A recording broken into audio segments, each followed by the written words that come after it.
下面一位了不起了。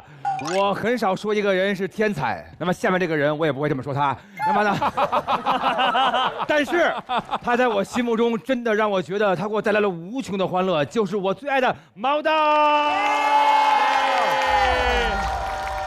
我发现，把缺点变成优点是地球人最大的智慧。我的缺点很明显就是胖。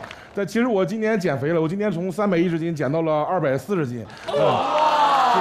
谢谢。截止到今天已经全部反弹了，320了啊！我生下来就挺胖的，我生下来有11斤8两。真的，我完全这有记录可查的。我生下来是6斤2两，11斤8两。对。哇！怎么的？这要比吗？不是，这爆出来有什么可骄傲的呢？好莫名其妙的胜负欲。我8斤4两。哎呀！我还早产了1周。这边早产了1周，还有比他更厉害的吗？我生下来之后就非常能吃。我9岁那年过年啊，大年30，我在家吃饺子，我吃了52个饺子。哎呦我的妈！哇！吃完之后啊，有2种说法，一种是48个，一种是52。不重要，因为我爷和我妈转述的不一样，差4个。吃完之后我躺在床上看春晚，我爷过来探我鼻息，说孩子不能死了吧？要不要送医院？这个我爷说从改革开放之后就没见过这么吃饭的了，对吧？很难遇见。然后从小就是我1年级就已经破100斤了啊！1年级破100斤，1年级就110几斤了。然后那个时候正好我妈是开美容院的。他那个美容院会经常进一些减肥药，他就给我试，经常给我试，试的我百毒不侵。什么？减肥药也爱吃哈，一次吃2斤，他们呀，这也爱吃，他是各花圈里吃。减肥药包饺子，减肥药2斤的吃。他这有什么各种什么纤维素、甲壳素、又酵素。告诉都能减肥，我爸都懵了。我爸说尿素还能减肥呢？尿素是不是化肥吗？不对，我爸听错了，它是一个酵素，那个酵素名很厉害，叫魔法酵母，真的啊！我以为 J.K. 罗琳才是魔法酵母呢。这是植入吗？这段是？不是，我是个小包裹，是个包裹。吃的我现在真的是百毒不侵。我妈现在在家洗葡萄都先给我吃，因为我妈看那个新闻说那个葡萄上面农药不好洗。先让我试试毒。那你真的太难杀了。他那个地方除了减肥药，还有那种减肥仪器，有那个绑的一根绳绑在身上，咚抖那个。哦，那个我见过。那个不好使，就那个抖，它其中有个特别厉害的，叫电子高频减肥仪。这个我记得特别清楚，就这个玩意儿就特别像那种欧美国家死刑的那个仪器。电椅啊。退下来之后，2手的死刑仪器，他拿那个电极给我肚子绑上之后，就插在机器上开那个电流。正常是开那种1、2档，是这种小电流都还无所谓。但我妈觉得我胖，觉得我这个应该这档位高一点，她给我开到8档，那就熟了。我妈给我电成乌精了，你说我的天，这一次那个仪器做一次大约是40分钟，真的。妈给我电的，我都已经就是特别像那种拷问的时候，你知道吧？拷问的时候就是感觉我有什么任务让我妈知道了。我说妈，你有什么事要问我？妈妈别电了，我说。真的，给我电我都挂上熬的吞了，你知道吗？就说妈别电啦。有一句话说的，就不怕妈偷，就怕妈惦记着呢。我妈老惦记我。哦，这么个电击呀！还是有捧哏的好。电击你哈！嗨，他除了他自己美容院的这些的活之外，他还外边有一些减肥的什么东西，他也经常带我去。他带我去过一个叫那个点穴减肥的。一进去之后，他告诉我做一整套疗程的话需要2000多块钱，那个时候就2000多块钱，很贵。然后我妈就不想弄了，然后那大夫出来说我可以先给你做一下，你要觉得不好使，你就走；你要觉得好使你就过。但是他这个好使和不好使啊，我上了床我才明白，真的。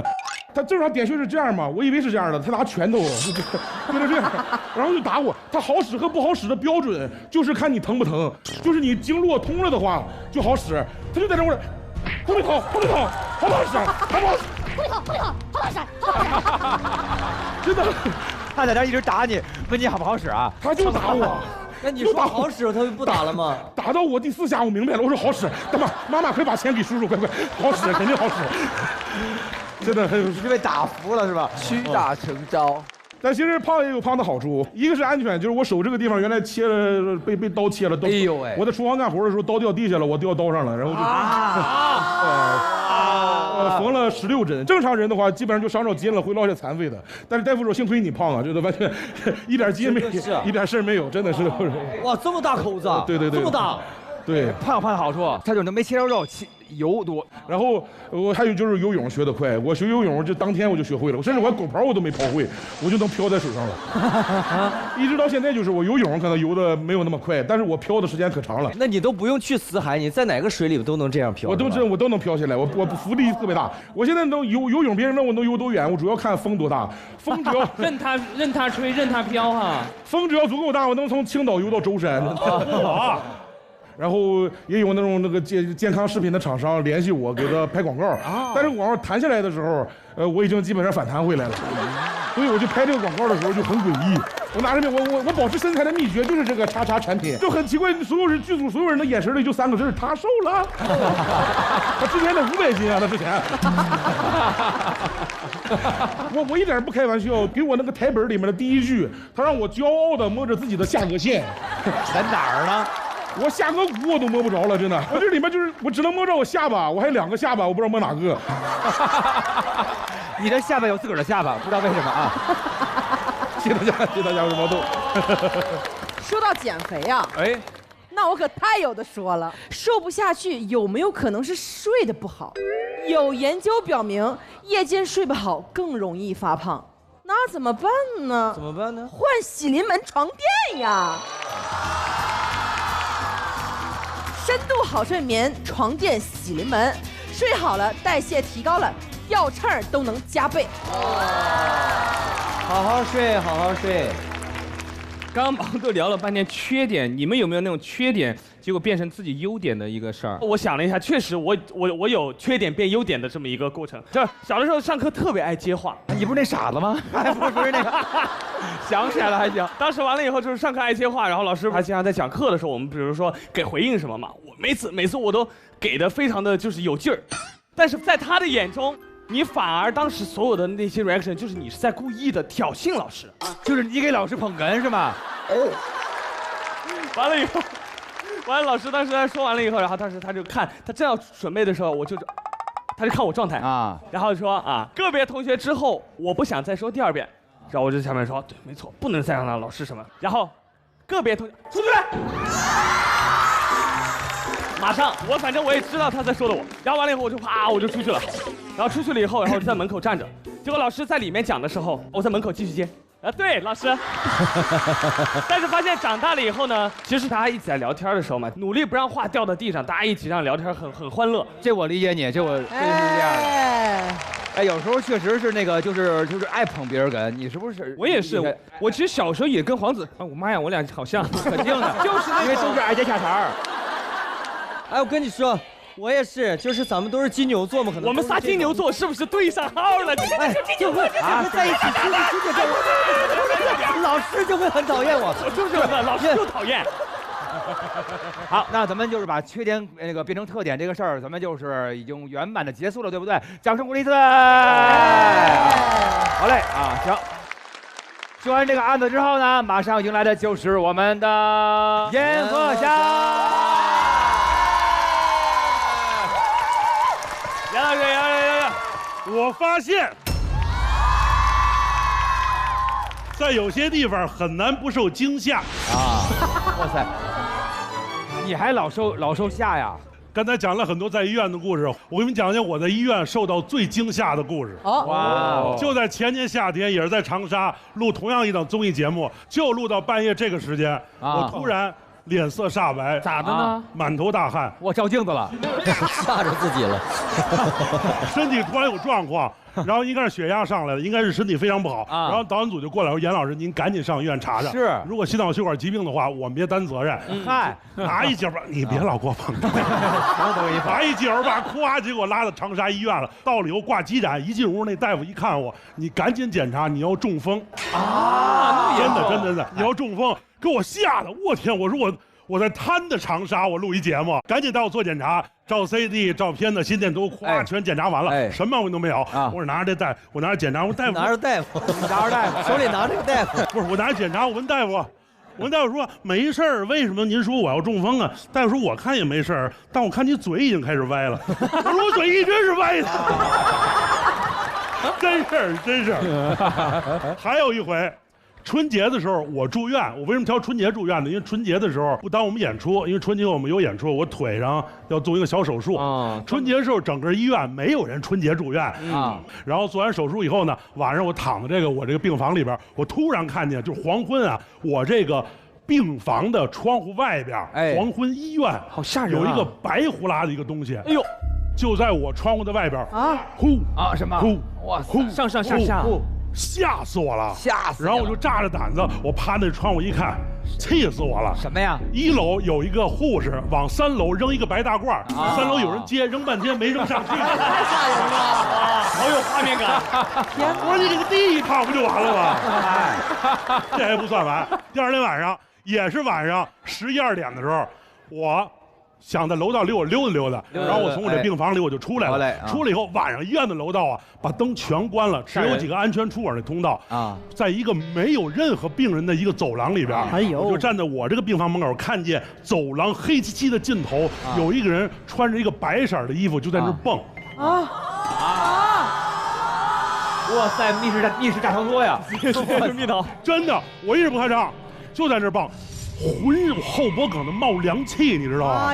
然后我就炸着胆子跟着走呀，到底了，到底了，搅和我。然后我炸着胆子我走过去，给我气的，有一个病人他跟着跳绳的晚上。天哪！哎，那也很吓人啊。哎，你想过这是眼睛吗？就是你眼睛一直看不清楚。你讲的是那个白护士接到了白大褂，然后在这穿。我知道你想说什么。OK， 我想这个故事的意思就是什么呢？医院它永远是一个大夫对你好的地方，不要到医院自己吓自己。盼望大家健健康康，阖家欢乐。哇塞，在医院真的是这样。我突然想起来一个我去年的时候，我腰不舒服，对，然后真的是要那种住院的那个程度，然后我整个在医院待了半个月你知道，因为我住的是那种就是康复医院整栋楼都是做康复的，然后一到晚上的时候，大家都想着就是吱哇乱叫，因为我们连走路都费劲就在因为医院的那个窗户吧，它就是中间都会留一束玻璃嘛它玻璃都是竖条的，都是能看到外面的。真的就是我在房间里，你就看着窗户外面这种全是这种，对。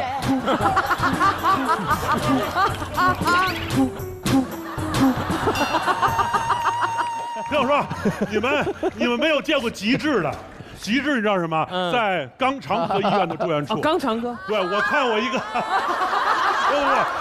一个不吓人，我看我一个朋友，他应该刚做完一个痔疮手术，等饭点的时候，我跟着这个送餐的肛肠科医院送餐的大夫进了那个病房那房间，走廊里边一人都没有。这时候，哎呀，吃饭了啊！所有病人啊，哇，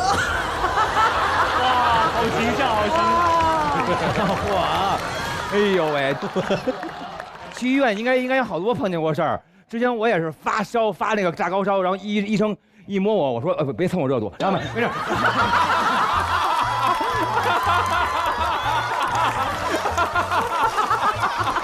太棒了，太爱了，这个太爱了，不重要。有一个最重点的是，前一阵我那个真的是感觉身体就是感觉，因为我老录那个密室大逃脱嘛，然后那个节目就确实很吓人。吓人之后，我就感觉我那一阵心神不宁的。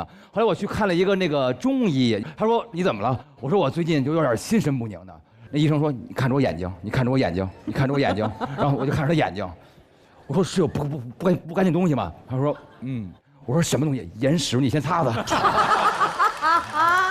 然后录密室逃脱的时候有太多这种事儿了。密室逃脱的时候有时候他一出来不是一堆那些怪物那吓你啊！然后我录第1季的时候，然后我不知道往哪儿跑。然后我在这一直跑，那鬼都累了，说你往那个门里走，那边那个门，你这半天了这个啊。毛豆，你有什么那个之前那个吓着您的？吓着惊魂的。今年我春天的时候，我在健身房减肥。健身房这个我一般都晚上去运动完之后往回走的时候会经过一个就是农贸超市正好赶上他晚上买东西打折，我这便宜，我就买点菜，买点那个菜呀、鱼啊、肉啊什么东西，装在包里，然后往回走。往回走就经过一个小巷的时候，就特别窄的那种特别黑的小巷的时候，我突然感觉后边有人推了我一下。啊，谁敢推你啊？就啪推了我一下，我一回头，一个人都没有，一个人都没有，真的，我当时汗毛立即就起来了。我说怎么事？我正在想的时候，啪，他又推我一下。哇塞！我说完了，遇到脏东西了，我就我听说是骂脏话可以那个这什么，然后我就一边快走一边哒。明白。然后我走，啪又推我一下，我突然就想起来了。我买那个鱼应该是没死透，鱼拍你。我买那个鲤鱼一直推我。有一天晚上我在那坐着，我感觉我自个儿这腿窜着就麻，我以为我要偏瘫呢。原来有这苍蝇啊，一直在这进去了，好像一直窜而已。我跟你说，要说这种故事，我都太多了啊，真的遇见好多次。我给你们讲一个最吓人的一个事啊，行，来，快吓死我，快！来自个儿铺一包啊，来。你知道住酒店有一个问题，我们住酒店的时候得花钱，经常。得花钱还行。这个别跑啊！我们住酒店的时候，经常会住到这个走廊的尽头边房。其实那个房间正常的你已经觉得不正常了，但是那个时候那个房间特别冷啊，我就不太敢脱衣服，因为太冷了，空调也打不开。我说那洗澡怎么办呢？我就把那个水龙头打开了。水龙头打开之后，我说那用这个热气把这个浴室弄热一点，然后我再进去洗吧。就是热气太多了嘛，就飘出来了啊，飘棚上了。然后我说，哎呦，热气都出来，赶紧进去洗。哗，洗完了之后，躺在床上，叭一关灯，看手机啊，突然间，就在我的耳边或者头上，有一个声音啊，易中天，你知道，就有一个易中天，就我发现，没到这块，易老师对不起啊，对，易中天老师对不起啊，然后就懵了，我就把手机关上，我再仔细听，到底是我耳鸣了还是耳空了还是怎么样？然后又有一声，你知道有多恐怖？我开着灯然后我开始给人打电话，我睡不了了，这个房间给我换个房间好不好？他说好，那我们就马上就过来人，然后他们过来一个那个电工师傅啊，他说你这屋发生什么事了？我说就一直有人在我耳边，他说啊是吗？我说你听，我们俩就坐在床前面，不有一个榻吗？我说来你坐下，俩人等，我们俩就坐着啊，也不说话，就在那坐着。真有，电工师傅都懵了，什么声？你刚才一直听的是这个声吗？对呀，一直有人哼哼，不是你哼哼呢？不是我哼哼呢，怎么可能是我哼哼呢？自个儿哼啊，自个儿吓自个儿啊。然后他说好，那你现在换房间吧。我说现在我走不了了，如果今天我要走了，我得不到一个叫什么科学的答案，你要知道真相。对吧？合理的答案，我这辈子都不敢住酒店了。我说你必须得把问题给我找出来。后来他找到了，他站在床上听烟雾报警器。为什么有原因的？是因为我刚才我不说了吗？我洗澡的时候那个雾飘出来了，飘出来之后把那个报警器给那个弄潮了。报警器报警的话应该是是这种声吗？但是它断电的是它潮了，你懂吗？啊，咱们这个点儿聊这个话题是好的事儿吗？真是好烦啊！回去怎么睡觉啊？所以总而言之，就是人生总会遇到很多恐怖的事情。为什么恐怖？就是因为你对它比较未知，你越未知，你就不知道它未来会发生什么事情，你可能会脑补一些恐怖的画面。但是总而言之呢，我觉得这个害怕是人之常情，你不要太让自己去做很多冒险的事情。希望大家都出入平安。谢谢各位。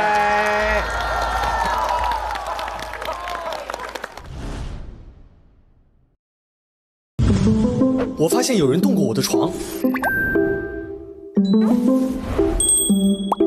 一搓磨，我发现我枕头的位置变了，我发现了这个玩具，起来。七区独立支撑，随你折腾。正反不同睡感，软硬双睡。立体透气结构，彻夜干爽。深度好睡眠，床垫喜临门。好的，那咱们就请来咱们今天最后一位提案的朋友们，他就是我们的杨子红黄子红版。好，今天的主题呢，我也聊一聊自己的青春伤痛文学。哇，太痛了，非常伤，非常痛，哇，好吧？所以我发现，有的地球人脆皮，但是命硬啊。我也很难杀。脆皮青年这个词儿大家应该都熟啊，它主要就是用来形容在成长过程中的那些年轻人的一种亚健康的一种状态。但是其实放在我身上，它其实并不是亚健康啊。其实呢，我是想来给大家描述一下我那些匪夷所思的受伤经历。为啥呢？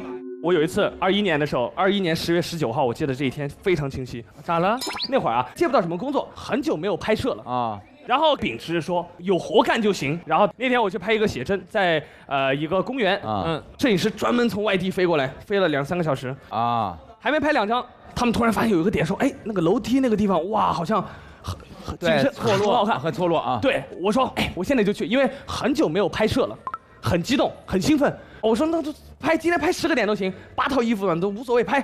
去到以后，哇，我在上面走来走去，走来走去，然后跳，哎呦，从楼梯上摔下去了。刚拍10分钟啊，然后给大家看一下当时我拍的那套图吧。哇，天哪！我当时我在那儿抱着脚，哇，我又疼哭，然后他们赶紧给我扶到旁边，脚马上就有点肿嘛，马上得去医院。医生先简单给我摸了一下啊，哎呀，他摸呀，他这个感觉韧带断了，所以我当时打了石膏，坐了轮椅啊，这么严重吗？对，当时我就算了一下，还有几个小时太阳没下山，我回去接着拍啊，因为我觉得就太可惜，我人家刚拍摄影师那么远过来还想着，对，我就专门又回去拍了，给大家比划一下，当时回去拍了以后，因为右脚断了，然后当时我就是所有当时的照片都是这样单脚站立的这样子拍。然后脚都是那种这种，就第一个是哎，对，就是都是这种哈。然后就后面就拍完了那么一套图，然后就太夸张了，神经病啊！当时反正医生跟我说啊，如果是运动员就可以退役了，但还好我不是，不影响生活。且呢，我也是很好的恢复。现在我嘎嘎跑也没有任何问题。我觉得是架不住你坚强啊，主要是真的坚强，绝对坚强。你太难杀了。然后还有一个事儿呢，就前段时间其实维维哥也在啊，对，当时录那个有个节目啊，就是在一块做饭，然后当时那天发烧了。38、39度了，就是发烧不行，然后我就没事，我就硬坚持啊。我觉得如果我告诉大家了的话，大家肯定会让我去休息。我觉得我能干，我给任何人都没说。对，正好我有热度嘛，然后真是。所以说，其实没有人知道我那会儿发烧。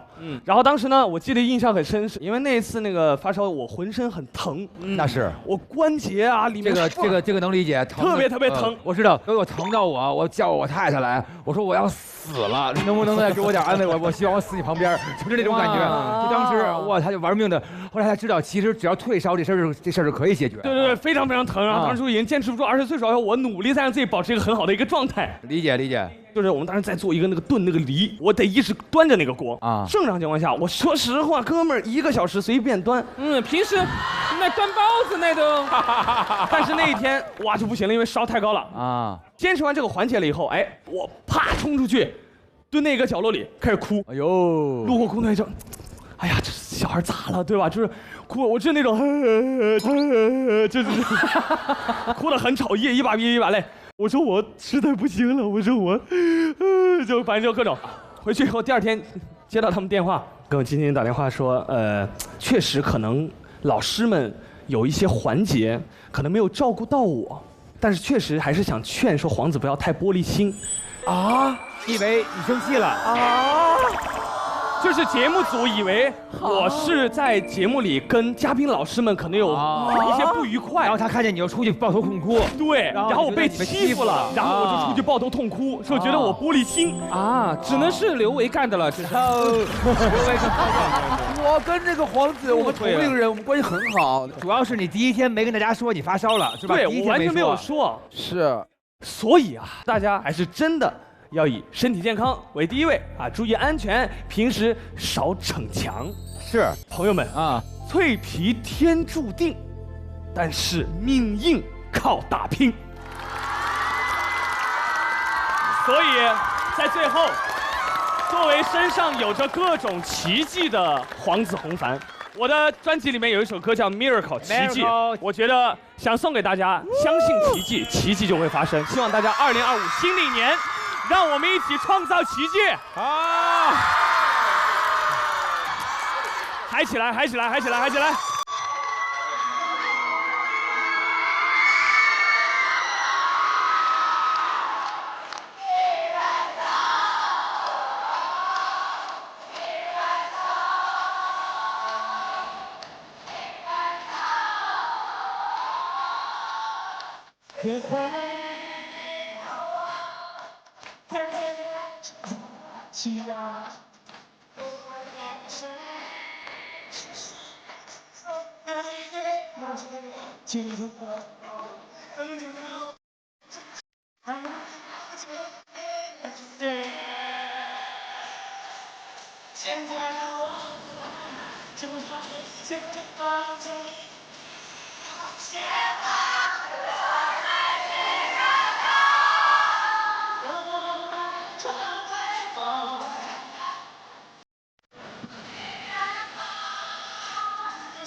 心中的罪，我早就决定了自己的梦。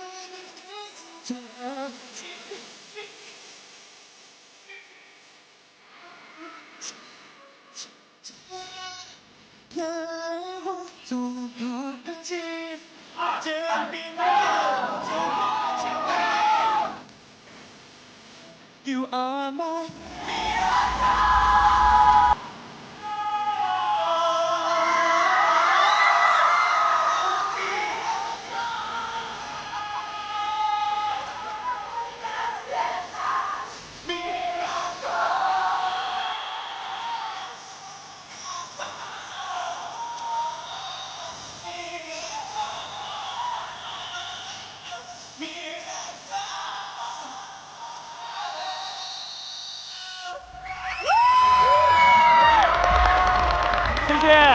谢谢大家，谢谢你们，谢谢。黄子的这首歌太迪士尼了，真的，就是那种梦想和希望的感觉。对，杨迪他妈给杨迪开门，迪到家了。太迪了，太迪啊，太迪，怎么太迪？太迪了，那就直接给黄子一个垫子，来，来，厉害！谢谢各位。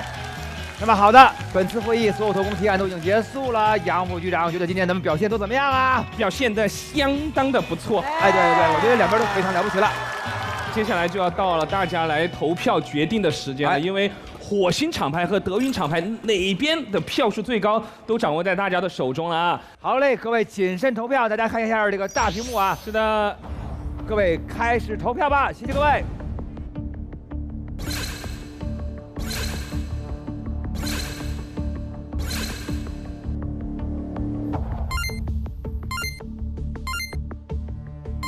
好的，观众通道已经关闭。是的 ，OK， 黄子帮我们拿一下我们的最终票数。OK， 来，公布。谢谢黄子，谢谢。哎，谁让你的录像在那拆的？差一点是。来了，那么我们就干净利落脆，我们宣布火星情报局第7季本期会议的最牛厂牌是。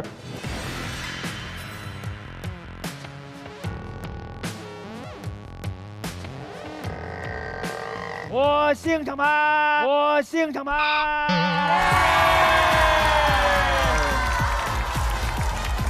实至名归。来，恭喜我们的火星厂牌！哇！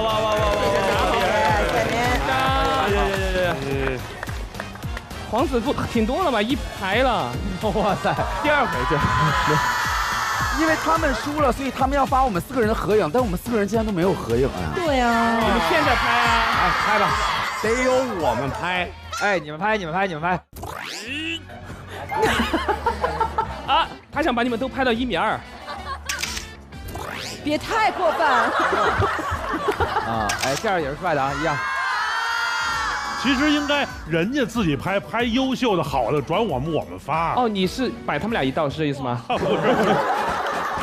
好认真，好认真 ，wonderful， 好，谢谢。哎，可以啊！大家在微博上去自行搜索，可以看到这个惩罚哈。行嘞，老师，那我们一起来吧！再次恭喜本期活动的火星厂牌。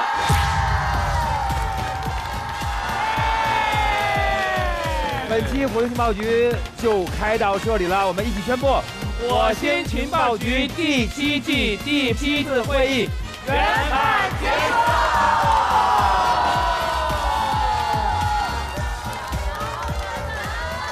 耶！又有新的厂牌来到我们火星了。我叫娃娃毛彦琪，一会儿扎到你们打点滴。对面特工全像孩子，跟我 PK 胆子肥了，嗨！如果你不给我介绍的话，我都不知道他是谁。你在我心中永远是个弟弟。非常的来势汹汹。DJ jump B。曾经我非常喜欢 Bridge， 因为他很讲礼貌，但是一样的 flow 你要玩几套。娃娃有点邋邋遢遢，快回家去找你妈妈。我想给你一个拥抱，我想抱你，但是兄弟我真的看不到你。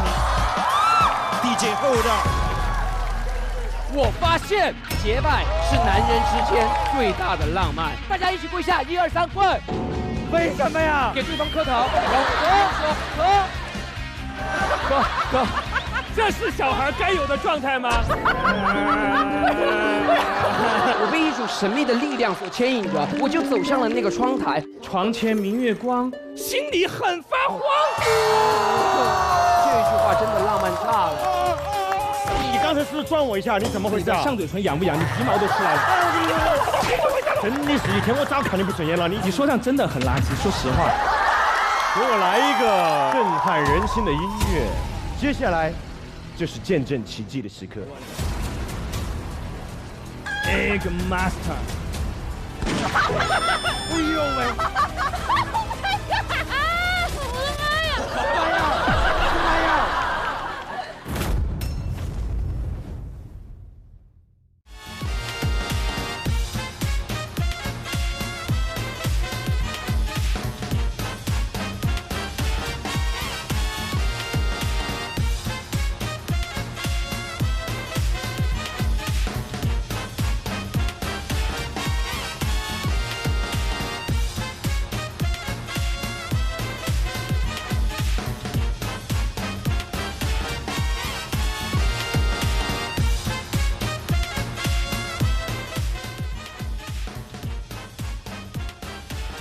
更多节目精彩资讯尽在新浪娱乐微博综艺新浪综艺，登录独家社交媒体平台微博，搜索火星情报局，参与话题互动 ，get 更多精彩内容。